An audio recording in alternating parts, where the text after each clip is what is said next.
PMC ప్రేక్షకులకు నమస్కారం. స్వదేశీ వంటలకు స్వాగతం. ఈరోజు మంచి వంటకం, ఇప్పుడు పాత వంటలు కాకుండా అందరూ ఎదురు చూస్తున్న వంట నల్లేరు కాడల పులుసు.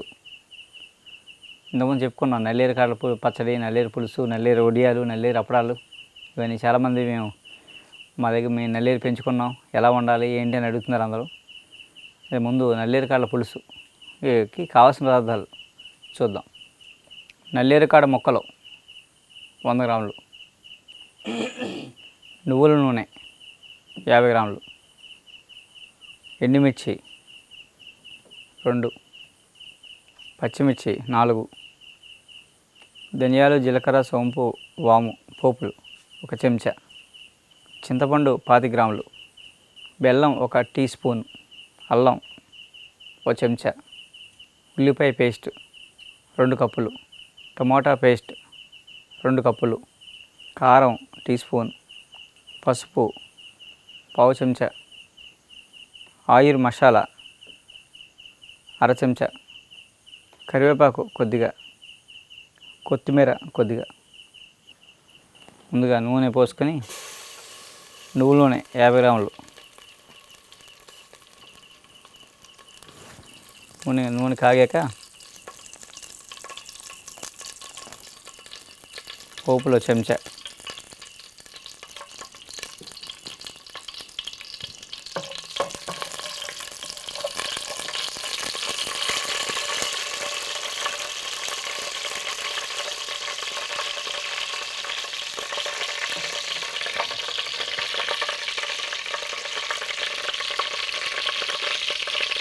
ఎండుమిర్చి, పచ్చిమిర్చి ఇవన్నీ వేసి వేగుతుండగా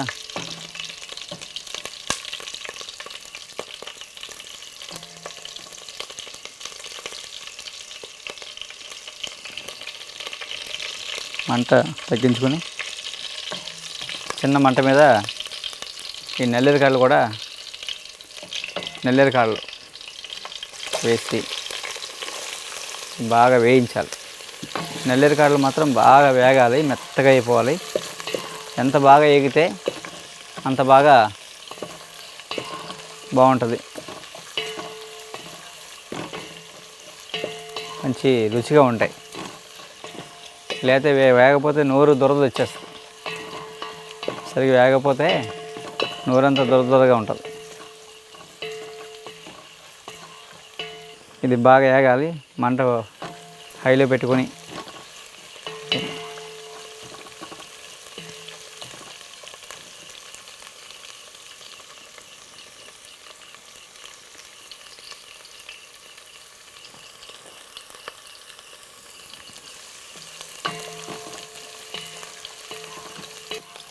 మనం చాలా పులుసు పెట్టుకుని ఉంటాం. ఇప్పుడు నల్లేరు కాడల పులుసు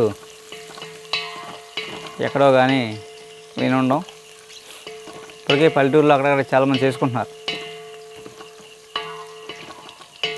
ఈ నల్లేరు సహజంగా దొరుకుతుంది, ఇదేం పెంచక్కలే చేయక్కలేదు. ఇది ఆర్గానిక్, సహజంగా పెరిగేవని ఆర్గానికే. వీటికి ఏమి ఎరువులు పురుగు మందులు ఏమి వేయరు, సహజంగా పెరుగుతాయి. మన ఇంట్లో కుండీలు వేసినా సరే బాగా పెరుగుద్ది.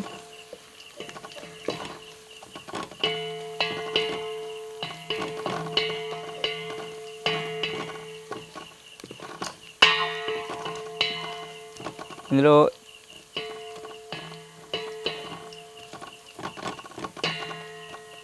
నల్లేరులో ఎక్కువ పర్సెంట్ కాల్షియం ఉంటుంది, న్యాచురల్ కాల్షియం అన్నమాట. సంస్కృతంలో హస్తి జింహ అని పిలుస్తారు. హస్తి జింహ అంటే ఎముకలకి హితకరమైందని అర్థం. ఇంగ్లీష్లో బోన్ సెటర్ అని పిలుస్తారు. బోన్ సెటర్ అంటే ఎముకని అతికించేది అనమాట.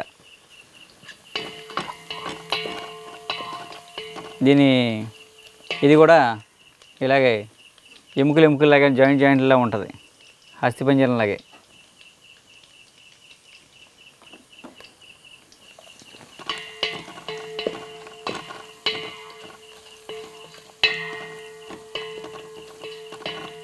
ఇందులో నల్లేరు వడియాలు, నల్లేరు అప్పడాలు, నల్లేరు పచ్చడి, రోటి పచ్చడి, నల్లేరు నిలవ పచ్చడి. నిలవ పచ్చడి ఆవకాయలు పెట్టుకోవచ్చు, సంవత్సరం పాటు ఉంటుంది పాడవకుండా. ఎముకలు ఏమైనా ఇరిగాయి అనుకోండి, కట్లు కట్టుకున్నాం అనుకోండి, మామూలుగా సిమెంట్ కట్టేస్తే 21 రోజుకి ఎదుక్కుంటుంది. ఈ పచ్చడి పెడితే 15 రోజులు అతుక్కుపోద్ది అన్నమాట. 10 నుంచి 15 రోజుల్లో అతుక్కుపోద్ది. ఎక్సర్సైజ్ ఇస్తే bone setter, bone tissue form అయ్యి తొందరగా అతుక్కుపోద్ది అన్నమాట స్ట్రాంగ్గా. పూర్వం ఇప్పుడంటే సిమెంట్ కట్టలు వచ్చాయి, ఇంతకుముందు ఏముంటుంది, చక్కగా ఇరిగిపోతే ఎవరో ఉండేవారు కట్టేసి కూడా దగ్గరికి వెళ్తే చక్కగా సెట్ చేసి ఇద్దరు వదిలేసి ఏదో నరమాడు చెక్క ఆ చెక్క వేసి కట్టి ఈ నల్లేరుని పచ్చడి చేసో లేకపోతే నల్లేరు పాలలో వేసి ఉడకబెట్టో ఏదోలాగా ఇచ్చారు ఉంటుంది. ఇది తీసుకోవడం వల్ల ఏంటంటే తొందరగా బోన్ సెట్ అయిపోయేది. బోన్ అతుక్కున్నాక వేసిన కట్టు ఊడిపోయేది. కట్టు కూడా విచిత్రమే, సరిగ్గా కరెక్ట్గా పెట్టి ఈ నరమాడు చెక్క పేస్ట్ చేసి అలా వేసేవారు. వేస్తే గంటలో ఆరిపోయి సిమెంట్ కట్టు కన్నా గట్టిగా అయిపోయేది అనమాట. అయిపోయి ఈ నల్లేరు పచ్చడి తింటే వారానికో 10 రోజులకు అతుక్కుపోయేది. ఎప్పుడైతే బోన్ అతుక్కుపోయిందో ఆటోమేటిక్గా పైన ఈ కట్టు అది ఆటోమేటిక్ ఊడిపోయేది, మనం తీయకల్లా. ఇప్పుడంటే మనం ఇది అతుక్కుందా లేదని ఎక్స్రే తీసి అప్పుడు కట్టు తిప్పుతున్నాం. పూర్వం అలా కాదు, కట్టు కడితే న్యాచురల్గానే అతుక్కుపోగానే లోపల అతుక్కోగానే దాని కట్టు ఊడిపోయిందంటే అతుక్కుపోయిన అర్థం అనమాట. ఇంకా అప్పుడు మనకి స్కానింగ్లు టెస్ట్లు ఎక్కడి, అలా ఏంటంటే అంత న్యాచురల్గా మనకంతా రియల్గా జరిగేది. అందుకే ఇంగ్లీష్లో బోన్ సెటర్ అని పిలుస్తారు. బోన్ సెటర్, బోన్ సెట్ చేస్తాను. ఇది కాల్షియం డెఫిషియన్సీ ఉన్నవాళ్ళు, ఆస్టియోపోరోసిస్ వాళ్ళు, మోనోపా స్టేజ్లో చాలామంది కాల్షియం ట్యాబ్లెట్లు వాడుతుంటారు. కాల్షియం ట్యాబ్లెట్ యాక్చువల్గా వాడకూడదు మనం. కాల్షియం ట్యాబ్లెట్లు, మల్టీవిటమిన్లు, మినరల్స్ ఇవన్నీ ఏంటంటే ఫారినర్స్కి, మనకు కాదు. అక్కడ ఉండే క్లైమేట్కి వాళ్ళకి డి విటమిన్ ఉండదు, వాళ్ళు తినే ఫుడ్లో ప్రోటీన్స్ ఉండవు, విటమిన్స్ ఉండవు, కాల్షియం ఉండదు. సో అవన్నీ వాళ్ళు ఏంటంటే కంపల్సరీ అక్కడ వాడాలి వాళ్ళు. కాబట్టి వాళ్ళకి మనకి ఇక్కడ ఆవకాయలు పచ్చళ్ళు జాడీలు ఎలా ఉంటాయో వాళ్ళకి ఈ మల్టీవిటమిన్లు, ఈ కాల్షియం టాబ్లెట్లు టిన్నులు ఉంటాయి పెద్ద స్టోర్స్లో. పెద్ద ప్యాకులు 1 year సరిపడే ప్యాకులు కూడా ఉంటాయి అక్కడ. అవి వాళ్ళకి, మనం తినకూడదు, మనకు అవసరం లేదు. మనకన్నీ న్యాచురల్గా చాలా బోల్డ్ ఉన్నాయి. అక్కడ వాళ్ళకి ఎండ ఉండదు. ఎండ ఎప్పుడైతే లేదో డి విటమిన్ ఉండదు సరిగా, డి విటమిన్ డెఫిషియన్సీ వస్తుంది. మనకు రోజు పొద్దున్నే ఎండలోకి వెళ్తే డి విటమిన్ వచ్చేస్తుంది. వారానికి ఒకసారి డి విటమిన్ ట్యాబ్లెట్లు వేసుకోకలేదు. కాల్షియం ట్యాబ్లెట్లు రోజు వేసుకోవడం.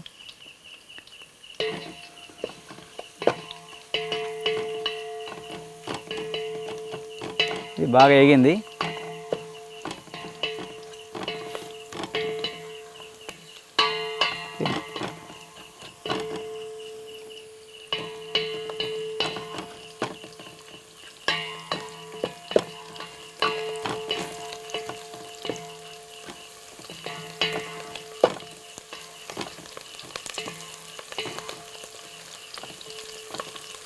ఇది రోజు తినక్కర్లా, నెలకు ఒకసారో, 6 నెలలకు ఒకసారో, 3 నెలలకు ఒకసారో, వారం నల్లేరు నుంచి ఏదో ఒకటి అప్పడమో, వడియమో, పులుసో, పచ్చడో ఏదో ఒకటి, నల్లేరుతో బిర్యానీ కూడా చేసుకోవచ్చు. అలా ఏదో ఒకటి నల్లేరు మనకు వెళ్తే మనకి శరీరంలో సహజసిద్ధంగా కాల్షియం అనేది డెఫిషియన్సీ ఎప్పుడు రాదు, కాల్షియం లోపం రాదు. చక్కగా పిల్లలకు పెట్టారనుకోండి, పిల్లల గ్రోత్ బాగుంటుంది, బోన్ గ్రోత్ బాగుంటుంది, చాలా పొడుగ్గా ఎదుగుతారన్నమాట.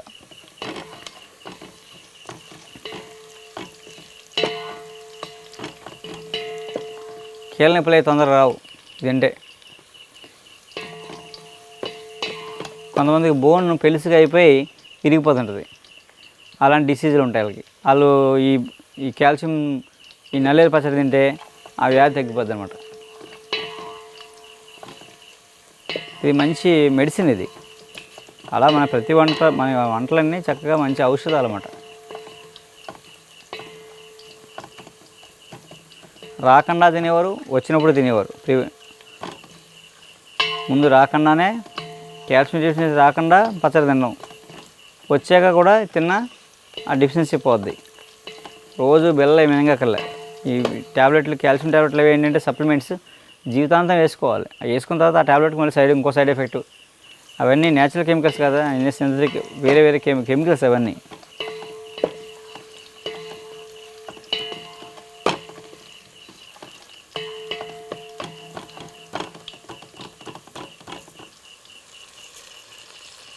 ఇది ఏమాత్రం పచ్చి ఉన్నా చిన్నప్పుడు దోద వచ్చేస్తుంది. నేల కింద దురద వచ్చేస్తుంది.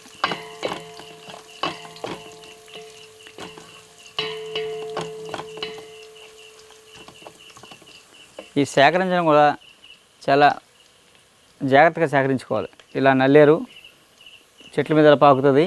ఇదంతా చివర ఇలా ఉంది కదా, చూడండి ఇవన్నీ కనుపులు. ఈ జాయింట్లు ఉన్నాయి కదా, 1 2 3 4 అలా మనం కింద నుంచి స్టార్టింగ్ నుంచి చిగురు నుంచి మొదలెట్టాలి. ఈ చిన్నది ఉంచారా, ఇది 1 కనుపు, ఇది 2 కనుపులు, 3 కనుపులు, ఇక్కడికి మాత్రం తీసుకోవాలన్నమాట. ఇదే పచ్చడికి, పులుసుకి, అప్పడాలకి, ఉడియాలకి పనిచేస్తుంది. ఇది దురద ఇది, ఇందులో కాల్షియం ఎక్కువ ఉంటుంది. ఈ ముదరది బాగా దురద వేసేస్తారన్నమాట. ముదరది తినకూడదు. ఇంకొకటి, తాడి చెట్టు మీద పాకిన నల్లేరు అసలు తినకూడదు. తాడి చెట్టు మీద పాకిన నల్లేరు నాగ నల్లేరు అని పిలుస్తారు. ఎందుకు అలా అన్నారంటే విషమని. తాడి చెట్టు వేలు దీని వేలు కలిస్తే విషం అంట. అందుకని తాడి చెట్టు మీద ఉన్న నల్లేరు తినకుండా మిగతా ఏ చెట్ల మీద ఉన్నా పర్లేదు, ఆ నల్లేరు సేకరించుకోవచ్చు. సేకరించే నల్లేరు ఇక ఇలా 3 కనుపులే తీసుకోవాలన్నమాట. ఇది పచ్చళ్ళకి, కూరలకి అట్లకి పనిచేస్తుంది. ఈ లావుది వేరే మందుల్లో వాడతారు, అది వేరే పద్ధతి.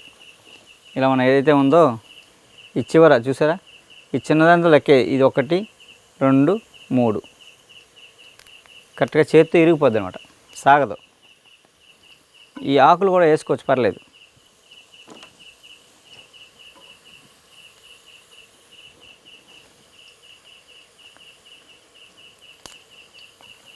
దీన్ని మళ్ళీ కోసిన తర్వాత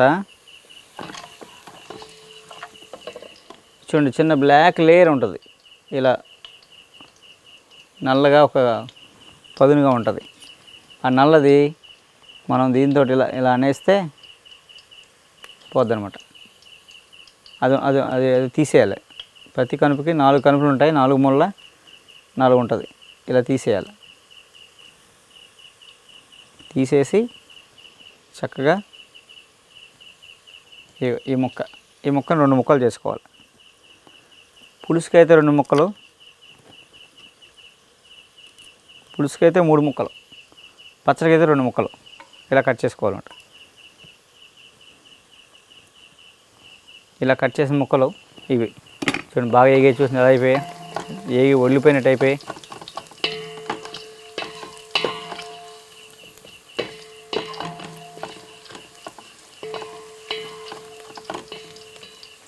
మంచి కమ్మటి వాసన కూడా వస్తున్నాయి, బాగా ఏగాయి. ఇప్పుడు ఏగిన తర్వాత మనం ఏం చేయాలంటే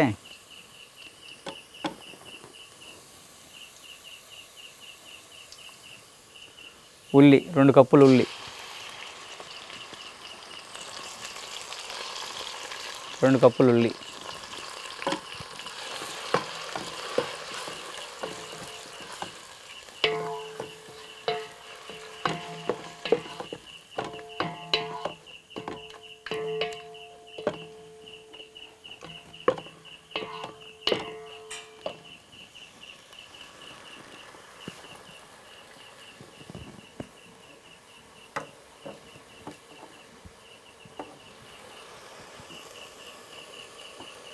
పావు చెంచా పసుపు,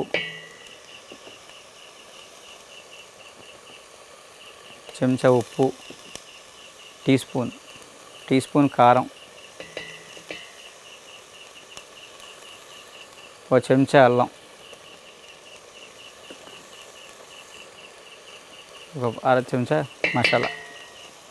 ముందు ఇవన్నీ వేసి బాగా వేపాలన్నమాట. వేయగానే మంచి గుమగుమలాడుతూ మంచి వాసన వస్తుంది.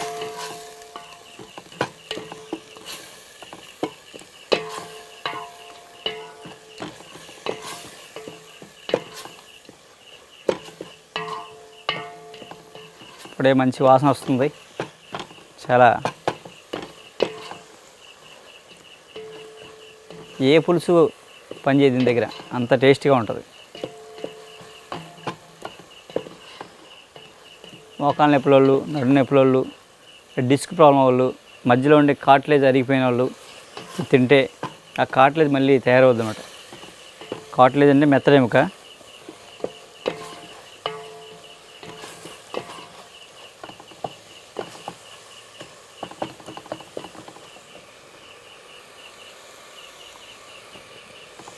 ఇది బాగా వేగింది. ఇది బాగా వేగాక టమోటా పేస్ట్ 2 కప్పులు,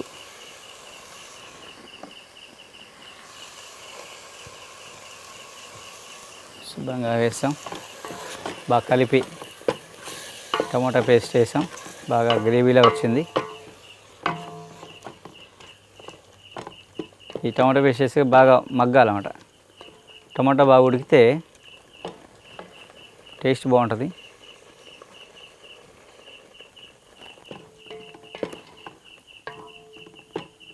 టమాటా పేస్ట్ చిన్న మంట మీద ఉడుకుతూ ఉంటుంది. ఈలోగా మనం చింతపండు నానబెట్టుకుని, ఈ నల్లేరుకాయల పులుసు బిర్యానీలోకి భలే ఉంటుంది. ఏ బిర్యానీకైనా కాంబినేషన్ అదిరిపోద్ది. సూప్ అనమాట.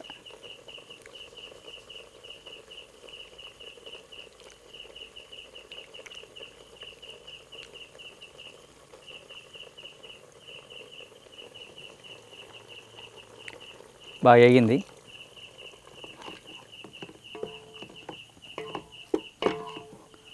టమోటా ఇవన్నీ బాగా కలిసి చక్కగా వేగి మంచి వాసన వస్తున్నాయి. చింతపండు పులుసు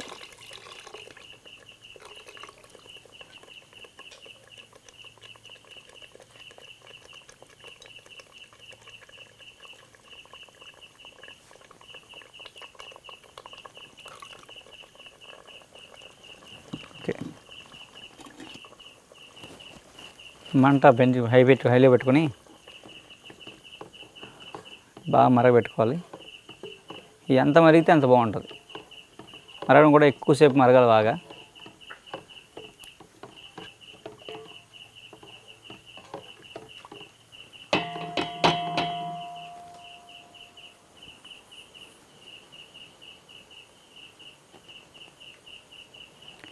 ఒకసారి మూత పెడదాం. ఇది బాగా ఉడికింది, మరుగుతుంది. బాగా మంచి వాసన వస్తుంది గుమ్మల. ఓకే, ఇప్పుడు కొంచెం బాగా మరుగుతుంది. కొంచెం సిమ్లో పెట్టుకొని చిన్న మంట మీద ఇక పులుసులాగా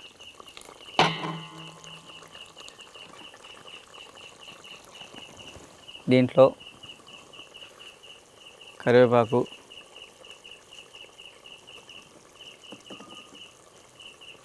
కొత్తిమీర, ఎందుకంటే ఫ్లేవర్ బాగా పడతాయి వాడు ఈ టైంలో వేస్తే. లాస్ట్ దింపే ముందు వేస్తే అవుతుంది. ఫైనల్గా చిన్న బెల్లం, ఒక చెంచా బెల్లం వేసామనుకోండి, మంచి టేస్టు. లోపల ఇవంతా ఒక ఔషధంలో మారుతాం. వేసినవన్నీ కలిసి ఒక మంచి ఔషధంగా తయారవుతుంది. చెంచా బెల్లం వేసాం. బెల్లం లాస్ట్లో కలపాలన్నమాట. కలిపి కొంచెం మరిగాక దింపేయడమే. నల్లేరు కాడల పులుసు రెడీ.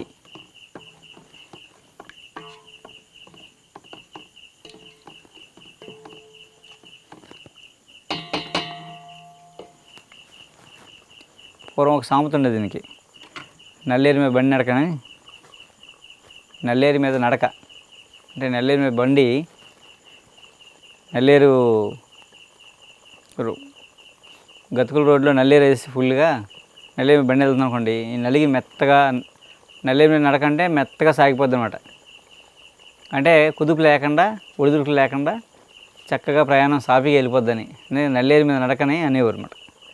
అలాగే నల్లేరు మీద నడిచిన ఎలా ఉంటుందో, నల్లేరు తిన్న నడక అలాగే ఉంటుంది అన్నమాట. ఈ నొప్పులు గిప్పులు అన్నీ పోయి ప్రశాంతంగా నడక్కి ఇబ్బంది ఉండదు. ముందు ఈ ఎముకలు ఎరిగిపోవడం, కీళ్ళు ఎరిగిపోవడాలు ఇలాంటివి జరగవు. అప్పుడు మన నడక బాగుంటుంది. నల్లేరు పులుసు అంటే నడక బాగుంటుంది.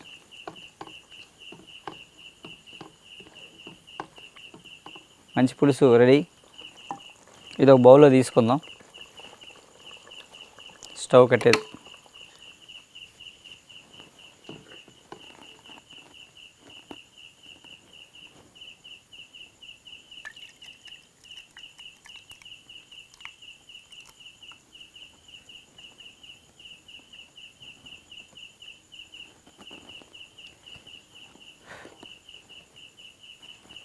నల్లేరు కాళ్ళ పులుసు రెడీ. ఇంకెందుకు ఆలస్యం, మంచి రుచి చూద్దాం. తినేటప్పుడు కొంచెం నిమ్మకాయ కూడా పిండుకోవచ్చు. అన్నంలో కలుపుకున్నప్పుడు కొంచెం నిమ్మకాయ కలుపుకుంటే ఇంకా చాలా టేస్టీగా ఉంటుంది. తయారీ విధానం, నల్లేరు కాళ్ళ పులుసు తయారీ విధానం చూద్దాం. నూనె మరిగిన తర్వాత కొంచెం ఎండుమిర్చి, ధనియాలు, జీలకర్ర, వాము, సోపు, పచ్చిమిర్చి కొంచెం బాగా వేగిన తర్వాత వేసి బాగా వేయించి అందులో నల్లేరు కాడలు, మనం కట్ చేసుకున్న నల్లేరు కాడలు అందులో వేసి బాగా వేగాలి. అసలు ఎక్కడ పచ్చి ఉండకూడదు. ఏమాత్రం పచ్చి ఉన్నా నోరు దురద వచ్చేస్తుంది. అది బాగా వేగాలి ఎక్కువసేపు. సిమ్లో చిన్న మంట మీద బాగా ఎక్కువసేపు వేగితే అంతా ఒళ్ళిపోయి మెత్తగా అయిపోద్ది అన్నమాట.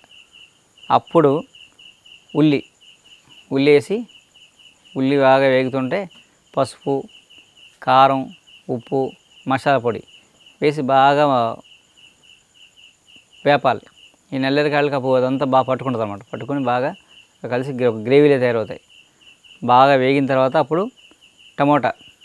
టమోటా పేస్ట్ వేసి అది కూడా బాగా కలిపి బాగా ఉడుకుతుండగా బాగా టమాటా కూడా బాగా ఉడికిపోయి పచ్చివాసన పోయి మంచి కమ్మటి వాసన వస్తుంది. అప్పుడు చింతపండు నీళ్ళు వేసి పిసికి 2 గ్లాసుల నీళ్ళు వేసి ఆ చింతపండు నీళ్ళు పోసి బాగా కలిపెట్టి బాగా మరగబెట్టాలి. మరుగుతుండగా కొంచెం మరిగాక బెల్లం, కొత్తిమీర, కరివేపాకు వేసి చివరిలో బెల్లం వేసి కలిపేసి ఒకసారి మళ్ళీ టేస్ట్ చూసుకుని ఏమైనా తక్కువ ఉంటే ఉప్పు కారం మళ్ళీ వేసుకోవచ్చు. కాదు మధ్యలో ఇంకా కంగారు ఏం లేదు. వేసుకుని బాగా మరగాలి. ఎంత మరిగితే అంత టేస్ట్ బాగుంటుంది. ఆ మరగబెట్టి దింపి ఒక బౌల్లో తీసుకొని దీన్ని చక్కగా అన్నంలో తినచ్చు, బిర్యానీలో వేసుకోవచ్చు, ఇడ్లీలో చట్నీగా వాడుకోవచ్చు, కుడుంలో తినచ్చు. ఏ రకంగా అయినా తినచ్చు అనమాట. చాలా బాగుంటుంది, చాలా టేస్టీగా ఉంటుంది. ఇలాంటి ప్రాచీన వంటలతో, మంచి ఆరోగ్యకరమైన ఔషధపూరితమైన వంటలతో మళ్ళీ కలుద్దాం. నమస్కారం.